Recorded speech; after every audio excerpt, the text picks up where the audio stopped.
Hello, this is Jane Goodall. I'm a UN messenger of peace, and it honestly isn't easy to think what message I should share this year, because right now the world is so very far from being peaceful. Yet so many millions of people around the world hate war and dream of living in peace. Mothers protest when their husbands or sons are forced to fight and weep when they return wounded or in body bags. And the young men who survive are often deeply traumatized by the horror of war. And there seems to be war or armed conflict all over the place. The Russia-Ukraine war, the continuing conflict between Israel and Palestine, the wars and armed conflicts in many African countries, the acts of terrorism by religious extremist groups, the oppression of indigenous people and minority groups, the school shootings, the increasing violence on the streets, and, of course, racism and discrimination. And then there's our continuing attacks on the natural world, the deforestation, pollution, mining, and industrial agriculture with its use of often poisonous chemical pesticides, herbicides, and artificial fertilizers. The very soil is being killed, and there's a terrible effect on biodiversity. We are in the midst of the sixth great extinction of plant and animal species, this one caused by human acts of violence against nature. And this is made worse by human-induced climate change. We're treating billions of sentient animals with great cruelty as pets in entertainment, in medical research laboratories, and in our so-called factory farms. Just imagine what the world would be like if everyone paid heed to the golden rule, common to every single major religion. Do to others as you would like them to do to you. And those others should include animals and Mother Nature. This year, the UN set the theme, Actions for Peace, a call to action that recognizes our individual and collective responsibility to foster peace. This call to action helps us to work on manageable projects that will collectively make a difference. And this, of course, is the mission of JGI's humanitarian and environmental program, Roots and Shoots, which is now active in almost 70 countries around the world. Members for Peace will be flying giant peace doves made of recycled bedsheets and chicken wire or papier-mâché. They'll be flying them in many countries around the globe, while playing the song by Dana Lyon's Circle the World. They'll also be choosing projects to promote peace with the natural world, projects such as clearing trash from rivers, lakes, and oceans, planting trees, or raising money for conservation organizations. Some groups are working with those seeking to end the illegal wildlife trade. Some are volunteering in shelters for abandoned dogs and cats, or sanctuaries for rescued farm animals, or animals rescued from the illegal wildlife trade.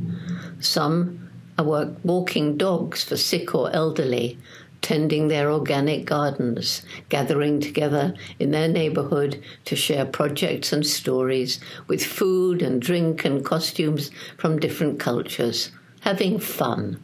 And in this way, they're learning that more important than the color of skin, language, culture, and religion is the fact that we're all human. We all feel mental and physical pain. We all weep and laugh and love. We can, each and every one of us, do our best to show kindness to and respect for the people, animals, and nature around us. We can try to reconcile differences within our families or with friends or work colleagues. We can reach out a hand in friendship to a newly arrived refugee. We can make ethical choices in what we buy, what we eat, what we wear, which means we can refuse to buy products that have harmed the environment, being cruel to animals, are cheap because of unfair wages. We can support the many wonderful organizations working to free the world from nuclear weapons, find ways to help the leaders of warring factions to try and find peaceful solutions to their differences. I'm trying to bring together young people from Israel and Palestine to work together on projects to make the world a better place for people, animals, and the environment. I was just in Tanzania, and everywhere, Roots and Shoots members, Muslim and Christian alike, are working together on projects of their choice. I want to end this by describing a Roots and Shoots project that seems somehow symbolical. It's about the first group of Roots and Shoots that was formed in DRC, the Democratic Republic of Congo. They decided for their project they wanted to put the forest back on what was once a sacred hill. It was actually not really possible, but their mentor, not wanting to discourage them, found some saplings that a forester friend of his donated, but he also had to go to the head of the group that was there, because this is in the area of conflict in eastern DRC, where all the minerals are. So there's always warring factions there. The head guy said, "Well, it's a silly project, but I suppose there's no harm in it. But I'm afraid I'll have to send soldiers." Well, imagine, here's this little group of about 15 young people, aged about, 10 to 12, each carrying their little sapling and something to dig with. And it's very hot, and it's much further than they thought. And when they get there, the ground is very hard. With them are 4 big Congolese soldiers with AK-47s slung across their shoulders. And they stand there and watch the children. And after a little while, the youngest, a little girl, starts to cry because the ground is so hard and she can't dig the hole for her tree. And after watching this for about 10 minutes, maybe less, one of the soldiers lays his gun against a tree and goes to help her. And within the next 10 minutes, all the soldiers have laid aside their guns and are working with the children to help restore nature.